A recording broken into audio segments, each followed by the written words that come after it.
ॐ वसुदेवसुतं देवं कंसचाणूरमर्दनं देवकी परमानन्दं कृष्णं वन्दे जगद्गुरुं. શ્રીમદ્ ભગવદ્ ગીતા પર આપણે આ પહેલાં 9 ચર્ચાઓ કરી છે, જેમાં આપણે સૌપ્રથમ તો ભગવદ્ ગીતાના મહાત્મ્ય સંબંધી શ્લોકો અને ધ્યાન સંબંધી શ્લોકો, જેની આવૃત્તિ આપણે દર વખતે પ્રવચનની પહેલાં કરીએ છીએ, એના અર્થને જાણવાનો પ્રયત્ન કર્યો હતો. ગીતા, શ્રીમદ્ ભગવદ્ ગીતાની પાર્શ્વભૂમિકા, એના વિશે પણ ચર્ચા કરી હતી. ભગવદ્ ગીતાના પાઠનું મહાત્મ્ય, એમ જ ભગવદ્ ગીતા પુસ્તકનું મહાત્મ્ય, વિશેષ કરીને રામકૃષ્ણ વિવેકાનંદ ભાવધારામાં શ્રી રામકૃષ્ણમાં શારદા દેવી સ્વામી વિવેકાનંદના અને રામકૃષ્ણ દેવના અંતરંગ શિષ્યોના પ્રમાણે ભગવદ્ ગીતાનું શું મહાત્મ્ય છે, આ બધી વાતો આપણે કરી હતી. અને પ્રથમ અધ્યાયની ચર્ચા આપણે પ્રારંભ કરી હતી, કે જેમાં અર્જુન ઉવાચ સેનયોર ઉભયોર મધ્યે રથમ સ્થાપય મેચ્યુત યાવદેત્તા નિરીક્ષેહમ યોદ્ધુ કામાનવસ્થિતાન કૈર્મયા સહ યોદ્ધવ્યમ અસ્મિન દ્રણ સમુદ્યમે. અર્જુન બોલે છે, અર્જુન કહે છે, હે અચ્યુત, મારા રથ 2 સેનાઓની વચ્ચે રાખો, જેથી યુદ્ધ માટે તત્પર ઉભેલાઓને હું જોઈ શકું. આ યુદ્ધની પૂર્વ સંધ્યાએ મને જોઈ લેવા દો કે મારે કોની સાથે લડવાનું છે. આમ તો જાણે જ છે બંને તરફથી કોણ કોણ લડી રહ્યા છે, એ તો અર્જુન સારી રીતે જાણે છે. પણ આ તો જાણે કે એક કહેવા માટે કે જોઈ તો લઉં કોણ કોણ મારી સાથે ઊભા છે, એક જાતનો થોડોક સૂક્ષ્મ અહંકાર અર્જુનના મનમાં આવી ગયો છે. આના પરથી ખબર પડે છે, એટલે કે જોઈ લેવા માગે છે. જેમ કહે છે ને કોઈ પહેલાં, જોઈ લઉં છું, મારી પાસે આવવા તો દો. એવી રીતે આ કહે છે, મને જોઈ તો લેવા દો કોણ કોણ આવ્યા છે. યોત્સ માનાનવેક્ષેહમ ય એતેત્ર સમાગતાઃ ધાર્ત્ર રાષ્ટ્રસ્ય દુર્બુદ્ધે યુદ્ધે પ્રિય ચિકિત્સવઃ. કારણ કે શા માટે એમ કરવા માગું છું, શા માટે કહું છું કે તમે વચમાં લઈ જાઓ રથને, હું સારી રીતે એ લોકોને બધા યોદ્ધાને જોવા માગું છું. કારણ કે દુર્બુદ્ધિ દુર્યોધનનો પક્ષ લઈને એને રાજી રાખવા આ રણભૂમિમાં કોણ એકઠા થયા છે, તેમને હું જોવા ઈચ્છું છું. એટલે કે એક પ્રકારે જાણે કે એમ કહે છે કે આ દુર્બુદ્ધિ દુર્યોધનની સાથે કોણ કોણ આવ્યા છે, અને એને રાજી રાખવા માટે આ કોણ રણભૂમિમાં આવ્યા છે, એને હું જોઈ લેવા માગું છું. જાણે કે એક પ્રકારે ચેલેન્જ આપે છે, એક પ્રકારે એના મનમાં સૂક્ષ્મ અહંકાર આવ્યો છે કે હું બધાને જોઈ લેવા માગું છું, કોણ કોણ દુર્બુદ્ધિ આવ્યા છે, એકવાર જોઈ તો લઉં. અંદરનો આશય એવો છે કે હું આ બધાને મગતરાની બધા ગમે એમ કરીને મારા માટે સમય વધારે નહીં લાગે આ લોકોને ખતમ કરવામાં, એવી જાતનો એક ભાવ એના મનમાં છે. સંજય ઉવાચ એવ મુક્તો ઋષિકેશો ગુડાકેશેન ભારત સેનયોર ઉભયોર મધ્યે સ્થાપયિત્વા રથોત્તમમ ભીષ્મ દ્રોણ પ્રમુખતઃ સર્વેષાં ચ મહીક્ષિતામ ઉવાચ પાર્થ સ્પશ્યૈતાન સમવેતાન કુરુનીતિ. હે ભારત, ધૃતરાષ્ટ્ર સંજય કહે છે ધૃતરાષ્ટ્રને, કારણ કે ધૃતરાષ્ટ્ર ઉવાચ ત્યાંથી શરૂઆત થઈ હતી. ધર્મક્ષેત્રે કુરુક્ષેત્રે સમવેતા યુત્સવ, એ પહેલો શ્લોક, ત્યાંથી શરૂઆત થઈ હતી. અને આપણે આ બધી વાત કરી હતી કે એવી રીતે સંજયને દિવ્ય દૃષ્ટિ પ્રાપ્ત થઈ હતી, જેને કારણે આંખો દેખા હાલ રનિંગ કોમેન્ટ્રી સંભળાવતો હતો. આ બધી વાતો આપણે કરી હતી. એટલે સંજય કહે છે કે આવી રીતે જ્યારે અર્જુનને કહ્યું, ત્યાર પછી શું થયું? હે ભારત, ધૃતરાષ્ટ્ર, ગુડાકેશ અર્જુનના આમ કહેવાથી ઋષિકેશ શ્રી કૃષ્ણે રથોત્તમને 2 સેનાઓની વચ્ચે રાખ્યો. સામે ભીષ્મ, દ્રોણ અને બીજા રાજાઓ હતા. ને પછી એમણે અર્જુનને કહ્યું, હે પાર્થ, બધા કુરુઓને સામે ઉભેલા જોઈ લે. શ્રી કૃષ્ણે શું કહ્યું? આ બધા સામે કુરુઓ છે, એને જોઈ લે. તું જોવા માગતો હતો ને, એટલે જોઈ લે. રથને હું વચ્ચોવચ લાવ્યો છું. અને એના પછી શું થાય છે? તત્રા પશ્ય સ્થિતાન પાર્થ પિતૃનત પિતા મહાન આચાર્યાન માતુલાન ભ્રાતૃન પુત્રાન પૌત્રાન સખીંસ તથા શ્વશુરાન સુહૃદશ્ચૈવ સેનયોર ઉભયોરોપી. શત્રુને જેવો આવ્યો તો હવે જોવે છે શું? એટલે અર્જુને બંને સેનાઓમાં પોતાની સન્મુખ ઊભેલા પોતાના પિતામહો, સસરાઓ, કાકાઓ, મામાઓ, પિતરાઈઓ, પુત્રો અને પૌત્રોને, સાથીઓ અને ગુરુને અને બીજા મિત્રોને જોયા. લાવ્યો તો શા માટે? રથ વચમાં શત્રુઓને જોવા માટે, અને હવે એને બદલે મિત્રોને જુએ છે. કેટલો મોહ એમાં આવી ગયો છે આ એનાથી ખબર પડે છે. હવે આ યુદ્ધની પરિસ્થિતિની આ કટોકટીની પળ હતી. પછી તાન સમીક્ષસ કૌંતેય સર્વાન બંધુવસ્થિતાન કૃપયા પરયા વિષ્ટો વિષિદન્નિદમબ્રવીત. પછી પોતાના સંબંધીઓને આમ હરોળમાં ઉભેલા જોઈને અત્યંત દયાથી વ્યાપ્ત, કરુણાથી વ્યાપ્ત થઈને ખેદ સહિત કુંતીપુત્ર અર્જુન બોલ્યો. શું કહે છે કે આવી રીતે એના પછી અર્જુન ઉવાચ આવે છે. તો આપણે આમ જોઈએ છે કે ઘણીવાર આવી રીતે યુદ્ધમાં જ્યારે આમ સામે સેના આવે છે ત્યારે એ સામેના પક્ષમાં જ્યારે બધા પોતાના જ જ્યારે સગા સંબંધીઓનું મૃત્યુ થાય છે ત્યારે આખું માનસિકતા બદલાઈ જાય છે. એવી જાતની આ માનસિકતા, હજી તો યુદ્ધ શરૂ નથી તો એની પહેલાં જ નિર્બળતા, કાયરતા, દુર્બળતા બધું આવી ગયું અર્જુનમાં. અને અર્જુન એટલે સૌથી મોટો બાણાવળી. આખા યુદ્ધનું પરિણામ અર્જુન પર જ અવસ્થિત હતું. પાંડવો જો જીતશે એમને ખબર હતી કે અર્જુનને કારણે જ જીતશું. કારણ અર્જુન પાસે જેવી વિદ્યા હતી એવી કોઈની પાસે દુનિયામાં નહોતી. એવો અર્જુન હવે શું કહે છે? અર્જુન ઉવાચ દૃષ્ટ્વેવમ સ્વજનમ કૃષ્ણ યુયુત્સમ સમુપસ્થિતમ સીદંતી મમ ગાત્રાણી મુખમ ચ પરિશુષ્યતિ વેપથુશ્ચ શરીરે મે રોમ હર્ષશ્ચ જાયતે ગાંડીવમ સંસતે હસ્તાક ત્વક્ચૈવ પરિદય્યતે. હે કૃષ્ણ, મારા સજ્જનોને યુદ્ધ કરવા શસ્ત્ર સજ્જ થઈને ઊભેલા જોઈને મારા ગાત્રો શિથિલ થાય છે, મારું મુખ સુકાય છે, આખું શરીર કંપે છે, મારું ધનુષ્ય ગાંડી હાથમાંથી સરી પડે છે અને મારી ચામડી બળે છે. ગંભીર પરિસ્થિતિ. આ ન્યુરોસિસના પેશન્ટના બધા લક્ષણો આવી ગયા આમાં. જ્યારે એક વિદ્યાર્થી જાય હોલમાં અને પેપર જુએ કે બધા પ્રશ્નો અઘરા છે ને કોઈ પ્રશ્ન એણે તૈયાર નથી કર્યો, બધા તૈયાર કર્યા વગરના પ્રશ્ન આવ્યા છે, ત્યારે એનો પરસેવો છૂટી જાય, પછી પાણી માગે, મોઢું સુકાઈ જાય, પેન હાથમાંથી પડી જાય, એના જેવી સ્થિતિ. આ ન્યુરોસિસનો રોગી થઈ ગયો. હે કૃષ્ણ, મારા સ્વજનોને યુદ્ધ કરવા શસ્ત્ર થઈને ઊભેલા જોઈને મારા ગાત્રો શિથિલ થાય છે, મારું મુખ સુકાય છે, આખું શરીર કંપે છે, મારું ધનુષ્ય ગાંડીવ હાથમાંથી સરી પડે છે અને મારી ચામડી બળે છે. આ બધાય લક્ષણો જે છે બધા ન્યુરોસિસના રોગીના છે. સાયકોલોજીકલ જે દર્દી હોય, માનસિક દર્દી, જેને ડિપ્રેશનમાં હોય, ટેન્શનમાં હોય, ન્યુરોસિસનો શિકાર થઈ ગયો હોય. ન્યુરોસિસ ઘણા પ્રકારના છે. તો આમાં તો બધા પ્રકારના ન્યુરોસિસ આવ્યા છે અર્જુનમાં. કારણ કે આપણે એનું જીવન પણ જોઈએ છીએ. એને 13 વર્ષ સુધી 12 વર્ષ સુધી વનવાસ, પછી 1 વર્ષ સુધી અજ્ઞાતવાસ ભોગવવો પડ્યો. તો આપણે બધી મહાભારતની કથા જાણીએ છીએ. અને ત્યારે એને નારી રૂપે રહેવું પડ્યું હતું એ પણ આપણે જાણીએ છીએ. અને ત્યારે એની જે બધી ભાવનાઓ કુંઠિત થઈ હતી, આ બધું મળીને એનું આખું માનસ તૈયાર થયું છે. અને એનામાં બધી ભાવનાઓ એકસાથે આવી ગઈ છે. ભયની ભાવનાઓ, ડરની ભાવનાઓ, મૃત્યુ સામે જુએ છે. કારણ કે એને લાગે છે કે સામે 11 અક્ષોણી સેના. પહેલાં તો કહે છે કે આવવા દો, હું જોઈ તો લઉં કોણ આવ્યા છે. પણ જ્યારે સામે જુએ છે દ્રોણ, પોતાના ગુરુ, અને ભીષ્મ પિતામહ સેનાપતિ, ભીષ્મ પિતામહ પોતે, આ બધાને અને પોતાના બધા જ સગા સંબંધી જોયો.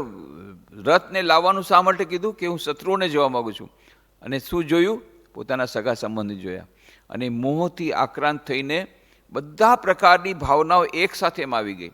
એમાં ભયની પણ ભાવના છે, કાયરતાની પણ ભાવના છે, કરુણાથી વ્યાપ્ત છે, દુઃખની ભાવના છે, અને અંદરમાં પડેલી અવચેતન મનમાં જે એમની બધી કુંઠાઓ છે બધી જાગૃત થઈ જાય છે એકસાથે. અર્જુનની પરિસ્થિતિ ગંભીર થઈ ગઈ, એના જ્ઞાન તો ખૂબ ઉદ્ધતિ થઈ ગયા. નચો શક્નોમેવા સ્થાતુમ ભ્રમતીવ ચમે મનઃ નિમિત્તાની ચ પશ્યામી વિપરીતાની કેશવ.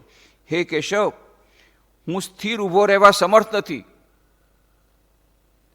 સ્પીચ દેવા જાય જ્યારે એને સામે જોઈએ આટલા બધા લોકો છે ત્યારે થરથર એના પગ ધ્રુજે સ્પીકરના, અને કાં પછી તો બેસી જ જાય, પાણી પીએ, પાણી મગાવે ને પછી બેસી જાય. હે કેશવ, હું સ્થિર ઊભો રહેવા સમર્થ નથી, મારું મન ભમે છે અને મને વિપરીત શુકનો દેખાય છે. તો જ્યારે માણસ ખૂબ મૂંઝાયેલો હોય, ખૂબ ગભરાયેલો હોય, તેનું આ સુંદર ચિત્ર છે. જો કેટલું સુંદર ચિત્ર ગીતામાં આપ્યું છે, અને કેટલું ગ્રાફિક ડિસ્ક્રિપ્શન, કે કોઈ પણ જ્યારે આવી રીતે ગભરાઈ જાય છે અને આવી રીતે પરિસ્થિતિ કોઈ વિપરીત પરિસ્થિતિમાં પડી જાય છે, ત્યારે કેવા કેવા લક્ષણો છે એનું કેટલું સરસ ડિસ્ક્રિપ્શન આપ્યું છે અર્જુનના માધ્યમથી. આવું જ તો થાય છે, આપણે જોઈએ છીએ કે જ્યારે જ્યારે આવી રીતે કોઈ ભયભીત થાય છે, ડિપ્રેશનમાં આવી જાય છે, અને આવી રીતે ન્યુરોસિસનો શિકાર થાય છે, માનસિક પેશન્ટ બની જાય છે, ત્યારે આ બધા લક્ષણો કેટલા સુંદર રીતે ડિસ્ક્રાઇબ કર્યા કે સીદંતી મમ ગાત્રાણી મુખમ ચ પરિશુષ્યતિ વેપતુ ચ શરીરે મેં રોમહર્ષ જાય તે આ બધા આવી ગયા. ન ચ શ્રેયનું પશ્યામી હત્વા સ્વજનમાં હવે ન કાંક્ષે વિજયમ કૃષ્ણ ન ચ રાજ્યમ સુખાની છે. એકદમ વૈરાગ્ય આવી ગયો. બોલો, શ્રી રામકૃષ્ણ કહેતા બે પ્રકારના વૈરાગ્ય હોય છે. એક છે સાચો વૈરાગ્ય અને બીજો છે મરકટ વૈરાગ્ય. મરકટ વૈરાગ્ય એને સ્મશાન વૈરાગ્ય પણ કહે છે, કે કોઈ માણસ ગયો ત્યાં સ્મશાનમાં, એના કોઈ સગા સંબંધીમાંથી કોઈ મરી ગયું અને એની નજરની સામે એને બાળી નાખ્યો. આનું જ નામ જીવન, આનું જ નામ શરીર. છેવટે શું બધે આમ જ જવાનું છે? આનું જ નામ જીવન. બસ એકદમ વૈરાગ્યની ભાવના આવી અને તરત જ ત્યાં સ્મશાનમાંથી નીકળી જાય છે કે બસ હવે મારે સંસારમાં રહેવું નથી, અને સંન્યાસી બની જાય છે. અને બાકી બધા તો કહે છે આ ડબલ ઉપાધિ થઈ, એક ઓલો મરી ગયો એની પાછળ આ વયો ગયો. પણ 2-3 મહિના પછી પત્ર આવે છે, તમે લોકો ચિંતા કરતા નહીં, હું અહીંયા બનારસમાં છું, મને નોકરી સારી મળી ગઈ છે, તમને લોકોને બોલાવી લઈશ. એ વૈરાગ્ય કેટલા દિવસ ટકે? આ તો સામે અચાનક વૈરાગ્ય આવ્યો, એ કેટલા દિવસ ટકે? વૈરાગ જે વિવેક બુદ્ધિ દ્વારા વૈરાગ્ય આવ્યો હોય, સરસથી વિચાર કરડી અને લાંબા સમય સુધી વિચાર કરી અને વિવેક વિચાર કરી અને પછી જો આવ્યો હોય તો એ વૈરાગ્ય ટકે છે, એ સાચો વૈરાગ્ય છે. તો આવી રીતે અચાનક એનો વૈરાગ્ય આવી જાય છે. હે કૃષ્ણ, મારા આ સ્વજનોને હણવામાં મને મારું શ્રેય દેખાતું નથી. મને વિજયની કે રાજ્યની કે સુખની ઈચ્છા. લ્યો, અત્યાર સુધી કહેતો તો હું વિજય થઈશ જ, હવે કહે છે મને વિજયની ઈચ્છા જ નથી, જીતવાની ઈચ્છા જ નથી, રાજ્યની પણ ઈચ્છા નથી, સુખની પણ ઈચ્છા નથી. એકદમથી વૈરાગ્ય આવી ગયો. કિમનો રાજ્ય ન ગોવિંદ કિમનો ભોગે જીવિત એનવા યેશા મર્તે કાંક્ષિતમનો રાજ્ય ભોગા સુખાની ચ ત ઇમે વસ્થિતા યુદ્ધે પ્રાણાંસ ત્યક્ત્વા ધનાની ચ આચાર્યા પિતરઃ પુત્રાઃ તથૈવ ચ પિતામહા માતુલા શ્વશુરા પૌત્રા શાલા સંબંધિનસ્તથા એતાન્ન હંતુમિચ્છામિ જ્ઞતોપી મધુસૂદન અપી ત્રૈલોક્ય રાજ્યસ્ય હેતો કિમ્ન મહી કૃતે. કહે છે હે ગોવિંદ, અમને રાજ્યનું શું ફળ મળશે, અથવા ભોગોનું અને જીવનનું પણ શું ફળ મળશે? જેમને માટે આ રાજ્ય ભોગો સુખ વગેરેની અમે ઈચ્છા કરીએ છીએ તે સૌ જીવન અને સમૃદ્ધિ ત્યજીને સામે યુદ્ધમાં ઊભેલા છે. એ કોણ કોણ છે? આચાર્યો, કાકાઓ, પુત્રો, પિતામહો, મામાઓ, સસરાઓ, પૌત્રો, શાળાઓ અને બીજા સંબંધીઓ છે. એ લોકો મને મારી નાખી દો, પણ હે મધુસૂદન, ત્રિલોક રાજ્ય માટે પણ હું એમને હણવા ઈચ્છતો નથી. જો પછી આ પૃથ્વી માટે કેમ મારું? ત્રિલોક માટે 3 લોકની પણ જો મને મળવાનું હોય તો પણ મારે નથી યુદ્ધ કરવું, તો પૃથ્વી માટે થઈને, પૃથ્વીને જીતવા માટે થઈને આ હું યુદ્ધ શા માટે યુદ્ધ કરું? મારે યુદ્ધ કરવું જ નથી. એ લોકો ભલે મને મારી નાખે પણ હું યુદ્ધ નહીં કરું. વિચાર તો કરો કેવી કરુણ પરિસ્થિતિ. એક ઓર્ડિનરી સિપાહીના મનમાં આવે તો અલગ વસ્તુ છે, એક સૈનિકના મનમાં આવે તો.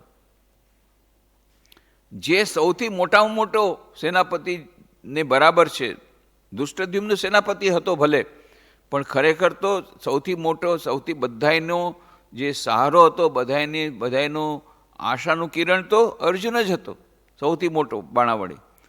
એ અર્જુન કહે છે મારે લડવું જ નથી, લ્યો. હા, પાણીમાં બેસી ગયો. વિચાર કરો કેવી કરુણ પરિસ્થિતિ. અને એ વખતે આ શ્રી કૃષ્ણ ભગવાનની જ્યારે આપણે જોઈએ કે એમણે ગીતામાં જે અનાસક્તિ યોગની વાત કરી છે, એમના જીવનમાં કેટલું થાય છે. બીજા કોઈ હોય તો કેવી હાલત થઈ જાય, પણ શ્રી કૃષ્ણ ભગવાન જરાય એના પર કોઈ અસર થઈ. એને ખબર છે આ હમણાં ન્યુરોસિસનો શિકાર છે, મેન્ટલ પેશન્ટ છે, હમણાં બળબડ કરે છે, કળવા દો બળબડ. શ્રી રામકૃષ્ણ પાસે કહે એક જણને સન્નિપાત થયો હતો કે હું આખો ઘડો ભરીને પાણી પીશ, એટલે વૈદાસ કે પીજે થોડી વાર પછી પીજે. એને ખબર છે આ બધું સન્નિપાતનો રોગી છે, આ બધું આવું બોલે છે. એટલે શ્રી કૃષ્ણ ભગવાન બધા મોટા સાયકોલોજીસ્ટ છે, એને ખબર છે આ ન્યુરોસિસનો રોગી છે, બોલવા દો ને આ બધું બોલવા દો. એ વિચલિત થતા નથી. આ અર્જુન પોતે કે છે મારે યુદ્ધ કરવું જ નથી, લ્યો, પાણીમાં જ બેસી ગયો. અને બંને તરફ સેના તૈયાર છે, શંખ ફૂંકાઈ ગયા છે, અને એકબીજા ઉપર અટેક કરવા માટે એકદમ તૈયાર થયા છે. ત્યારે અર્જુનની આવી સ્થિતિ થાય છે. એ શું કહે છે, એ લોકો મને મારી નાખે છે, પણ હે મધુસૂદન, ત્રિલોક રાજ્ય માટે પણ હું એમને હણવા ઈચ્છતો નથી, તો પછી આ પૃથ્વી માટે શા માટે મારું? પૃથ્વીલોકનો સવાલ જ નથી. 3 લોક નહીં પણ મારે નથી મળવું, તો પછી પૃથ્વીલોક માટે થઈને મને 3 લોક મળે તો એ નથી જોતા મારે, તો પૃથ્વીલોક માટે થઈને હું મારું નહીં, હું યુદ્ધ કરીશ જ નહીં. નિહત્ય ધાર્ત રાષ્ટ્રાન કા પ્રીતિ સ્યાત જનાર્દન પાપમેવાશયેદસ્માન હત્વૈનાન આતતાયિનઃ. હે કૃષ્ણ, ધૃતરાષ્ટ્રના પુત્રોને મારીને અમને શો આનંદ થશે? લે, અત્યાર સુધી એમ જ કહેતો લાવો હું જોઈ લઉં, એ લોકોને જોઈ લઉં, મારે મારી નાખવા છે બધાને બધા. હવે શું કહે છે, હે કૃષ્ણ, આ જો માણસ કેવી રીતે જ્યારે માનસિક પેશન્ટ બને, માનસિક રોગી બને, ત્યારે કેવી જાતનો બબડાટ કરે એના જેવું છે. ન્યુરોસિસનો રોગી શું બોલી રહ્યો છે? હજી થોડીક વખત પહેલાં બોલી રહ્યો હતો કે હું બધાને જોઈ લઈશ. હવે કહે છે હે કૃષ્ણ, ધૃતરાષ્ટ્રના પુત્રોને મારીને અમને શો આનંદ થશે? આ આતતાઈઓને મારવાથી અમને પાપ જ ઓળખશે. જ્યારે માણસ રોગી બને છે, માનસિક રોગી, ત્યારે એને ખબર જ નથી પડતી હું શું બોલું છું. ઊંધું બોલે, આડું અવળું બોલે, એને ખબર ન પડે કે અત્યારે સવાર છે કે સાંજ છે, શું બોલું છું શું નહીં. આ તમે જોયું હશે કોઈ પણ માનસિક પેશન્ટ, ત્યારે એ આવી રીતે બોલે. અર્જુન શું કહે છે, આ આતતાઈઓને મારવાથી અમને પાપ જ લાગશે. લ્યો, એને ખબર છે આતતાઈને મારવાથી કોઈ દિવસ પાપ ન લાગે. ક્ષત્રિયોનો આ ધર્મ છે, સધર્મ છે કે આતતાઈનો નાશ કરવો જોઈએ.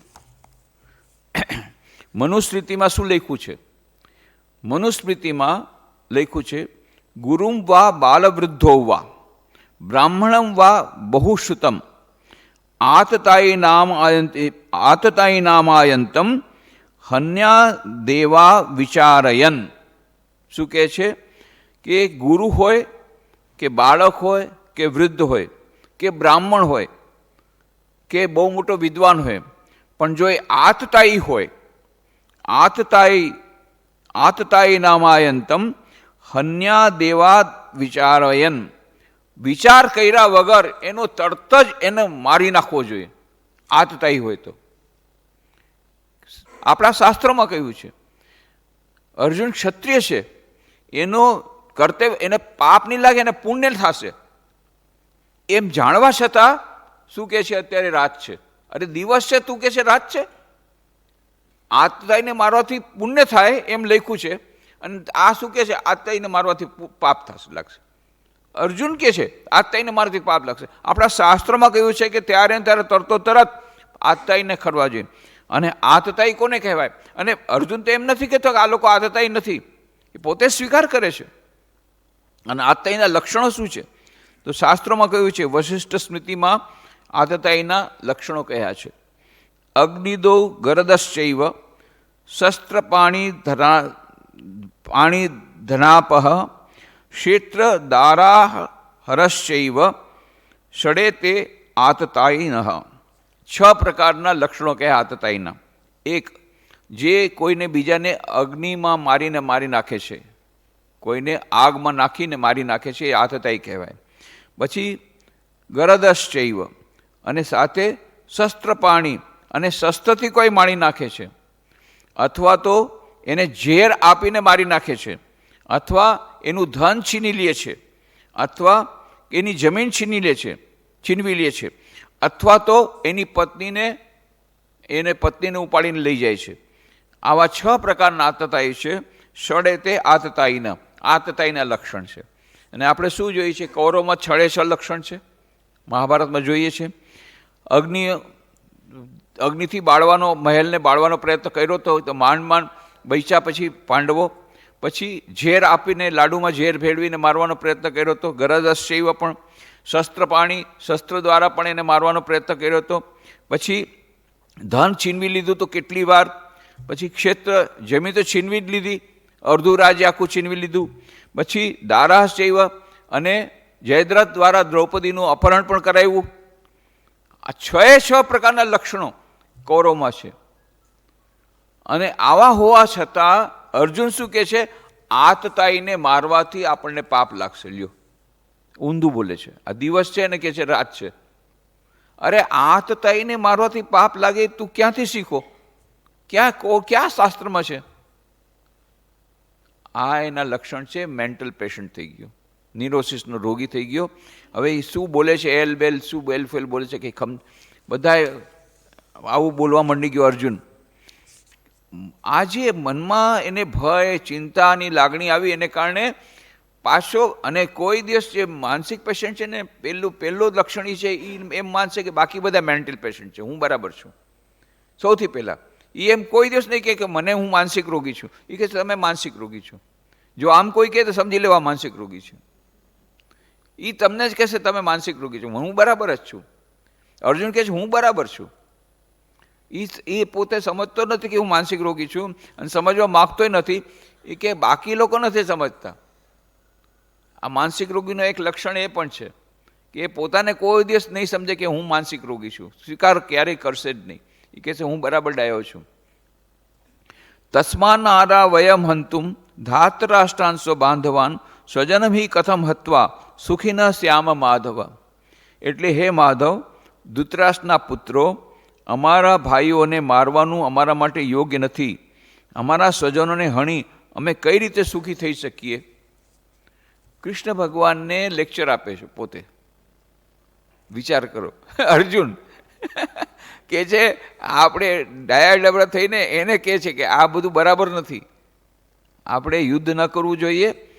તસ્માન્નારા, અને કોઈ પણ જે માનસિક પેશન્ટ ક્યારેય સ્વીકાર નહીં કરે કે મને રોગ છે, એ એમ જ સમજશે કે હું ડાયો છું.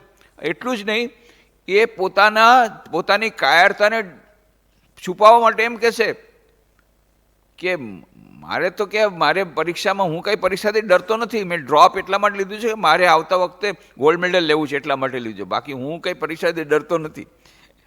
આ બીજાને કહેવા માટે, બાકી અંદરથી ડરી ગયો છે એટલે ડ્રોપ લીધું છે. એવી રીતે આ યુદ્ધ નથી કરવું એમ નથી કહેતો કે હું ડરી ગયો છું, કે મને ડર લાગે છે કે હું કદાચ મરી જઈશ, કે હું હારી જઈશ, એવું નહીં. એ કે ના, આપણે બીજાની હત્યા શા માટે કરવી જોઈએ? ના, હત્યા આપણે ન કરવી જોઈએ. એટલે પણ એ સ્વીકાર નહીં કરે કે શા માટે એ કરી રહ્યો છે. જો અહિંસા, એમ કહ્યું છે ગાંધીજી પણ કહ્યું, સ્વામી વિવેકાનંદ પણ કહ્યું, જો અહિંસા કાયરતાની અહિંસાને અહિંસા ન કહેવાય. તમે કોઈને મારી શકવાની સામર્થ્ય હોય તમારામાં, અને તેમ છતાં તમે ન મારો, એનું નામ અહિંસા છે.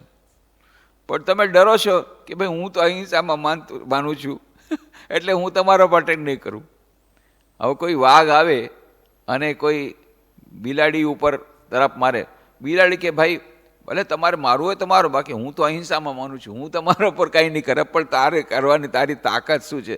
તું વાઘ સામે લડી શકીશ? ના. બિલાડી શું? ના, હું તો અહિંસામાં માનું છું, હું લડાઈ નહીં કરું. એને લડાઈ ન કહેવાય. તમારામાં જોશ હોય, તમારામાં તાકાત હોય બીજાને મારી નાખવાની, છતાં તમે ન મારો તો એનું નામ અહિંસા કહેવાય, નહીં તો એ કાયરતા છે. તો આ અહિંસા અને કાયરતા વચ્ચેનો અંતર સમજતા નથી. એટલે અત્યારે અર્જુન કાયરતાનો શિકાર થઈ ગયો ને પાછો શું કહે છે? આપણે યુદ્ધ કરીને શું ફાયદો? તસ્મા નારા વયમ હંતુમ ધાતરાષ્ટ્રાન સ બાંધવાન સ્વજનમી કથમ હત્વા સુખી ન શ્યામ માધવ. એટલે હે માધવ, ધૃતરાષ્ટ્રના પુત્રો, અમારા ભાઈઓને મારવાનું અમારા માટે યોગ નથી, અમારા સ્વજનોને હણી અમે કઈ રીતે સુખી થઈ શકીએ? હવે જોયું કે કૃષ્ણ ભગવાન તો કંઈ બોલતા જ નથી. આટલી બધી મેં કન્ડિશન આપી, શરતો, કે મારે યુદ્ધ નથી કરવું, મારે નથી કરવું, મારું એ કહી દીધું કે મારું મોઢું સુકાય છે, ગાંડી જાય છે, એનાથી પણ કંઈ અસર નહોતી. પછી કે આપણે કોઈને મારીને શું ફાયદો, સામે આ બધા છે, એના પછી આપણે જોતું જ નથી, મારે તો 3 લોકનું શું, મારે પૃથ્વીલોક પણ નથી જોતો, 3 લોકની શું વાત કરો છો, એટલે મારે નથી લડવું. કૃષ્ણ ભગવાન એમને કોઈ એના પર અસર નથી થતી. એટલે હવે લાંબુ લેક્ચર શરૂ કરે છે. હવે બહુ લાંબુ લેક્ચર આપે છે અર્જુન. શું કહે છે? યદ્યપ્યેતેન પશ્યંતિ લોભોપહત ચેતસઃ કુલક્ષય કૃતમ દોષમ મિત્રદોહે ચ પાતકમ કથમ ન ગેયમસ્માભિ પાપાદસ્માન્નિ વર્તિતુમ કુલક્ષય કૃતમ દોષમ પ્રપશ્યદ્ભિર જનાર્દન. અતિશય લોભને પૂરા વશ થયેલા કૌરવો કુળનાશના અને મિત્રદોના પાપને સમજતા નથી. તો પણ હે જનાર્દન, કુળક્ષયના અને સમાજના નાશના અનિષ્ટથી અમારે શા માટે દૂર ન રહેવું? અરે એ લોકો નથી જાણતા કેટલું બધું આનાથી નુકસાન થશે, પણ આપણે તો જાણીએ છીએ, આપણે તો ડાયા છીએ, આપણે શા માટે યુદ્ધમાં જવું છે? એ લોકો નથી સમજતા. અતિશય લોભને પૂરા વશ થયેલા કૌરવના કુળનાશના અને મિત્રોના પાપને સમજતા નથી. એ લોકો તો મૂર્ખ છે, સમજતા નથી. તો આપણે શું મૂર્ખ થવું? ના, આપણે બુદ્ધિમાન છીએ, આપણે એના જેવા નથી થવું. એ લોકો સમજતા નથી કેટલું બધું નુકસાન થશે યુદ્ધ કરવાથી. એટલે આપણે યુદ્ધ નથી કરવું. કુળક્ષયના સમાજના નાશના અનિષ્ટથી આપણે શા માટે દૂર ન રહેવું? કારણ કે આપણે તો બધું જાણીએ છીએ આનાથી શું અનિષ્ટ થશે. એ લોકો બિચારા મૂર્ખ છે, એને નથી ખબર, એટલે એ લોકો નથી આવડ. પણ આપણે તો બુદ્ધિમાન છીએ, આપણે તો ડાયા છીએ, આપણે શા માટે યુદ્ધ કરવું જોઈએ? તો યુદ્ધથી શું શું નુકસાન થશે એનું હવે લેક્ચર લાંબુ આપશે. કુલક્ષય પ્રણશ્યંતિ કુલધર્મા સનાતના ધર્મે નષ્ટે કુલમ કૃષ્ણમ અધર્મો બી ભવત્યુત. અર્જુન કૃષ્ણ ભગવાનને કહે છે કુળ નાશ થતાં સનાતન કુળ ધર્મો નાશ પામે છે. કુરુકુળમાંથી સંસ્કૃતિનો ક્ષય થાય છે. સામાજિક મૂલ્ય નાશતે આખા કુળ પર અધર્મ છવાઈ જાય છે. એટલે જેમ કહેવામાં આવે છે કે યુદ્ધો થાય એમાંથી અનિષ્ટ જન્મે છે, યુદ્ધો થાય, સંઘર્ષો થાય, પછી કેટલા બધા એનાથી દૂષણો થાય, એ આપણે જાણીએ છીએ. યુદ્ધથી કેટલા બધા દુષ થાય, એ બધા અર્જુન અત્યારે ગણાવી રહ્યા છે. એ કુળ નાશ થતાં સનાતન કુળ ધર્મો નાશ પામે છે. કુરુકુળમાંથી સંસ્કૃતિનો ક્ષય થાય છે. સામાજિક મૂલ્યના નાશથી આખા કુળ પર અધર્મ છવાઈ જાય છે. આખા કુળ પર અધર્મ છવાઈ જાય છે. કેમ?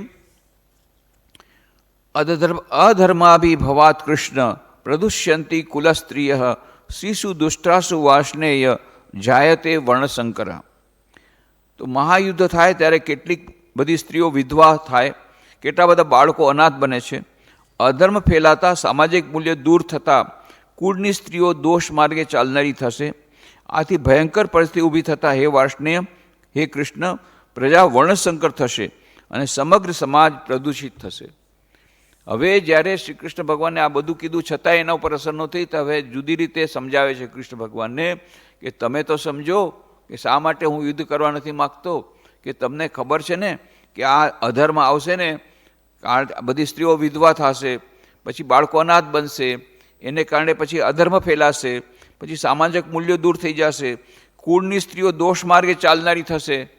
કારણ કે આટલી બધી સ્ત્રીઓ એકસાથે વિધવા થાય તો એ કુળ પછી દોષ માર્ગે ચાલનાર, પછી દોષ માર્ગે થશે તો એનાથી હજી વધારે અધર્મ અને પાપ આવશે. આથી ભયંકર પરિસ્થિતિ ઊભી થશે. હે વાસને, હે કૃષ્ણ, પ્રજા વર્ણશંકર થશે. એટલે વર્ણ વગેરેનો ભેદ જ નહીં રહે. એક વર્ણ બીજા વર્ણ સાથે લગ્ન કરશે અથવા એવી રીતે એની સાથે સંબંધ બાંધશે અને સમગ્ર સમાજ પ્રદૂષિત થઈ જશે. પછી એટલું નહીં, હજી ભયંકર પરિણામ આવશે. હજી સમજાવે છે, હજી આગળ સમજાવે છે. શંકરો નરકાયૈવ કુલજ્ઞાનામ કુલસ્ય ચ પતંતી પિતરો હેશામ લુપ્ત પિંડોદક ક્રિયા. સમાજ છિન્ન ભિન્ન થતાં કુળ અને કુળઘાતીઓ નરકને પામવાના, તેમના પિતૃઓ પણ પિંડ અને તર્પણ બંધ થતાં નરકે જવાના. ક્યાં સુધી જઈ જાય છે કે આ શું થાય છે કે અત્યારે તે આ સામે જાય છે એટલે આપણે તો મરી જશું તો ઠીક છે, મને એની ચિંતા નથી, આપણે મર્યા તો મર્યા, આખા કુળનો નાશ થઈ જશે. અરે કુળનો પણ નાશ થાય તો ઠીક છે, પણ આપણા પિતરોને પણ પિંડદાન મળવાનું બંધ થઈ જશે. આપણે તો ગયા, આપણા જે બાળકો પણ ગયા, આપણા પિતરો જે બેઠા છે એને પિંડદાન નહીં મળે તો એ લોકોને પણ હાલત ખરાબ થશે. કારણ કે જ્યારે આખો સમાજ જ છિન્ન ભિન્ન થઈ જશે, પરિવારો બધા છિન્ન ભિન્ન થઈ જશે, તો પછી પિંડદાન કોણ કરશે?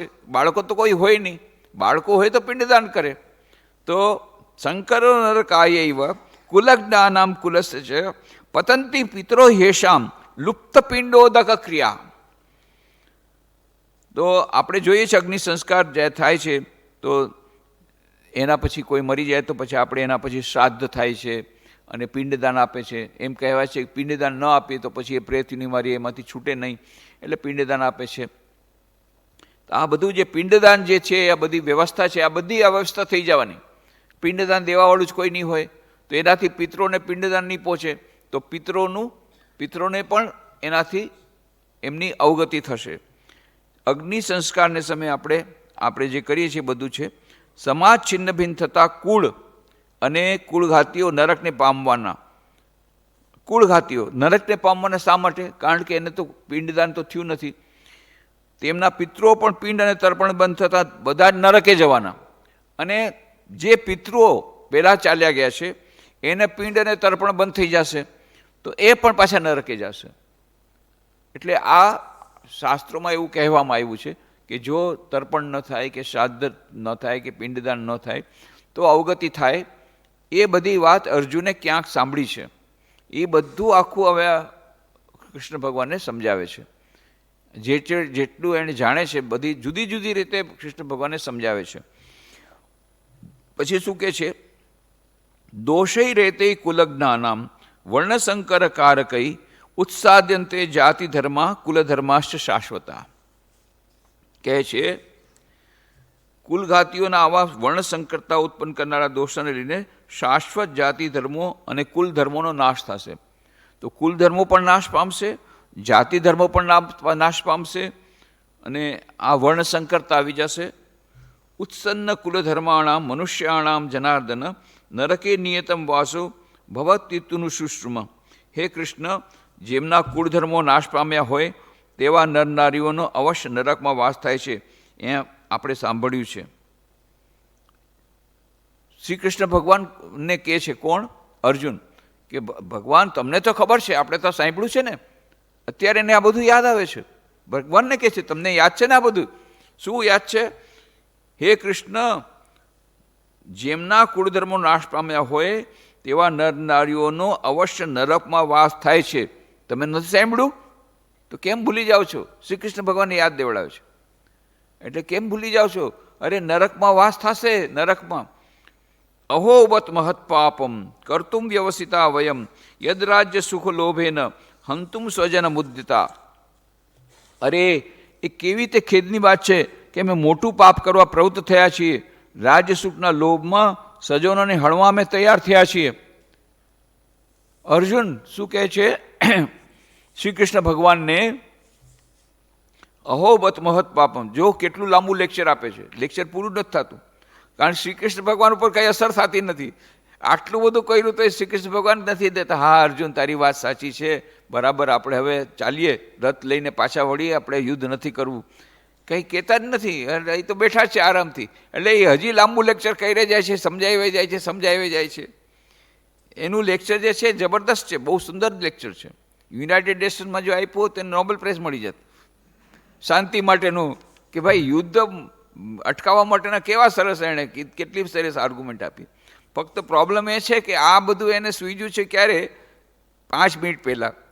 અત્યારે આટલા જિંદગી આખામાં ક્યારેય આ બધું એને સૂઝ્યું નહોતું. આવ્યો તો યુદ્ધ કરવા માટે, અને આ પછી અત્યારે અહિંસાની વાત કરે છે. અહોવત મહત પાપમ કર્તુમ વ્યવસિતા વયમ યદ્રાજ્ય સુખ લોભેન હંતુમ સ્વજન મુદ્દિતા. અરે કેવી રીતે ખેદની વાત છે કે અમે મોટું પાપ કરવા પ્રવૃત્ત થયા છીએ, રાજ્ય સુખના લોભમાં સ્વજનોને હણવા તૈયાર છે. મેં કીધું ને, મેન્ટલ પેશન્ટ હોય ને એ આવું જ કરે. એને પોતાને ભાન ન હોય કે હું શું બોલું છું. શું અર્જુન શું કહે છે? આપણે રાજ્ય સુખના લોભમાં સ્વજનોને હણવા તૈયાર થયા. આ યુદ્ધ શા માટે થયું? રાજ્ય સુખનો લોભ હતો. રાજ્ય સુખનો લોભ હતો અર્જુનને. આપણે બધી ખબર છે કે ત્યારે તો સંધિ માટે મોકલાવ્યા હતા કૃષ્ણ ભગવાનને મોકલાવ્યા પાંડવોએ.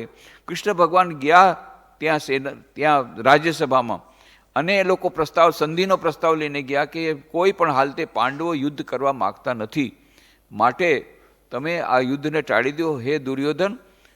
તો તમે એ ટાળી દો, અને અમારા પાંડવો ત્યાં સુધી કહે છે કે કાંઈ નહીં, માત્ર 5 ગામડા અમને આપી દો, 5 ગામડા, એનાથી અમે સંતુષ્ટ થઈ જશું. તમે પણ શાંતિથી રાજ કરો, અમે માત્ર 5 ગામડાથી સંતુષ્ટ થઈ જતું, પણ અમારે કોઈ હાલતે યુદ્ધ કરવું નથી. આ સંધિ પ્રસ્તાવ લઈને ગયા હતા. અને ત્યારે દુર્યોધન શું કહે છે? તમે 5 ગામની વાત કરો છો, એક એક સોયની અણી જેટલી થાય જેટલી જગ્યા, એટલી જગ્યા પણ હું આપવા તૈયાર નથી. મારે તો યુદ્ધ જ કરવું છે. એટલે યુદ્ધ અવશ્યંભાવી હતું. અને જો અત્યારે યુદ્ધ ન કરે તો અન્યાય એ છે, ન્યાય પર અન્યાયનો વિજય થઈ જાત, ધર્મ પર અધર્મનો વિજય થઈ જાત. આ ધર્મ અને અધર્મ વચ્ચેનું યુદ્ધ છે, ન્યાય અને અન્યાય વચ્ચેનું યુદ્ધ છે. કૌરવ પાંડવ વચ્ચેનું યુદ્ધ નથી. કારણ કે કૌરવ એ કોણ છે? આ સમાજમાં જેટલા દૂષણો છે એ કૌરવ છે. હંમેશા કૌરવ વધારે સંખ્યામાં હોય. પાંડવો એ સજ્જનો છે સમાજમાં.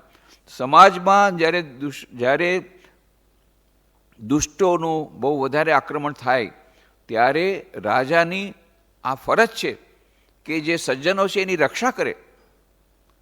જો રક્ષા ન કરે તો એનો ક્ષત્રિય ધર્મ એના સ્વધર્મથી એ વિરચિત થાય છે. એ વાત અર્જુન ભૂલી જાય છે. આમ તો આપણને તેમ લાગે છે, વાહ કેટલી સરસ, કેવી ડાઈ વાત કરે છે અર્જુન. પણ આમાં શું કહે છે?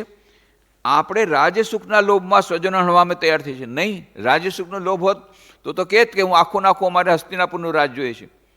એમ નથી કીધું. અડધું રાજ પણ નથી માગ્યું, માત્ર 5 ગામડા માગ્યા છે. તો અર્જુન આ ખોટી વાત કરે છે. આજે એના જે માનસિક રોગ થયો છે, નિરોસિસનો રોગ થયો છે, એટલે એમાં આલ્ફેલ બોલી રહ્યો છે. કેવી ખેદની છે, અમે મોટું પાપ કરવા પ્રવૃત્ત થયા છીએ. રાજસુખના લોભમાં સ્વજનોને હણવામાં તૈયાર થઈ ગયા છે. રાજસુખના લોભમાં છે? બિલકુલ નહીં. ધર્મની રક્ષા માટે, ન્યાયની રક્ષા માટે, સજ્જનોની રક્ષા માટેનું આ યુદ્ધ છે. આ ધર્મયુદ્ધ છે. ધર્મક્ષેત્રે કુરુક્ષેત્રે સમવેતાયુ છે. આ ધર્મક્ષેત્રમાં ધર્મયુદ્ધ થઈ રહ્યું છે. કૌરવ અને પાંડવ વચ્ચેનું, સજ્જનો અને દુર્જનો વચ્ચેનું, સદપ્રવૃત્તિઓ અને દુષ્પ્રવૃત્તિઓ. કેટલાક લોકો કહે છે આ યુદ્ધ છે એ તો એક ઉદાહરણ છે, એક બહારનું ઉદાહરણ. ખરેખર આ યુદ્ધ શું છે? આ યુદ્ધ છે સમાજમાં જે દુષ્પ્રવૃત્તિઓ અને સત્પ્રવૃત્તિઓ, એ બંને વચ્ચેનું યુદ્ધ છે. અને કેટલાક લોકો કહે છે ના, એ પણ નહીં, આપણા મનની અંદર જે સદપ્રવૃત્તિઓ છે અને દુષ્પ્રવૃત્તિ, આ એનું યુદ્ધનું આખું વર્ણન છે. જો એમ ન હોત તો પછી તમને શા માટે કહે છે ધ્યાન કરવાનું? શા માટે કહે છે મનને ચંચળ છે એને વશ કરવાનું? આ બધું યુદ્ધ કોના વચ્ચે થઈ રહ્યું છે? આપણા મનની અંદર સદપ્રવૃત્તિઓ છે એ ઓછી છે, પાંડવો છે, અને દુષ્પ્રવૃત્તિઓ કૌરવ વધારે છે. એ બંને વચ્ચે યુદ્ધ ચાલી રહ્યું છે. તે ક્યારેક સાધક શું કહે છે કે જ્યારે આ દુષ્પ્રવૃત્તિઓને વિરુદ્ધ લડાઈ, એટલે કે કામ, ક્રોધ, મોહ, લોભ, મોહ, મદ, મત્સર, એ આપણા શત્રુઓ છે.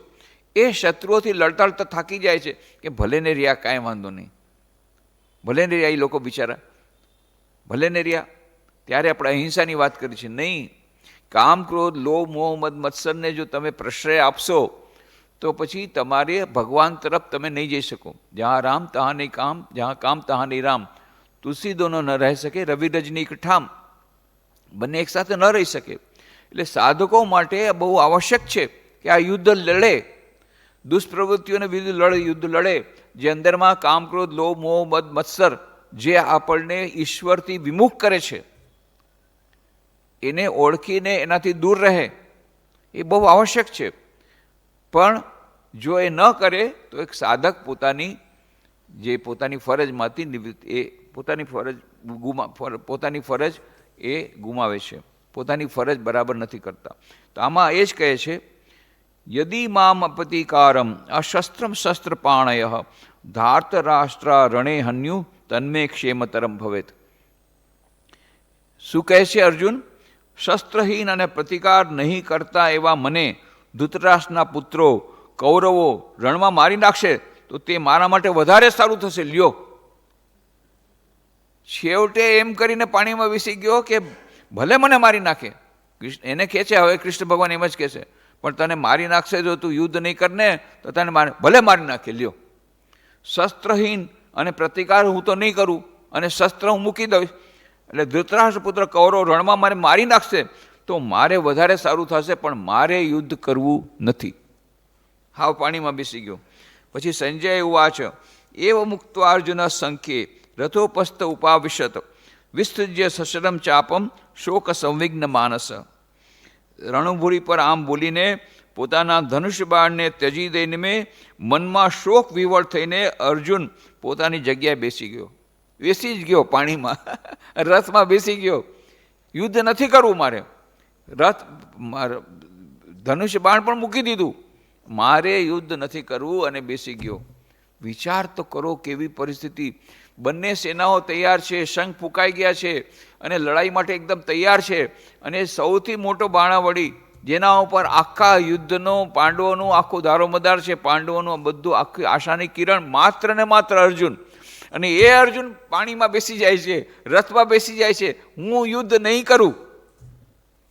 શ્રી કૃષ્ણ ભગવાનની કેવી દશા થઈ હશે.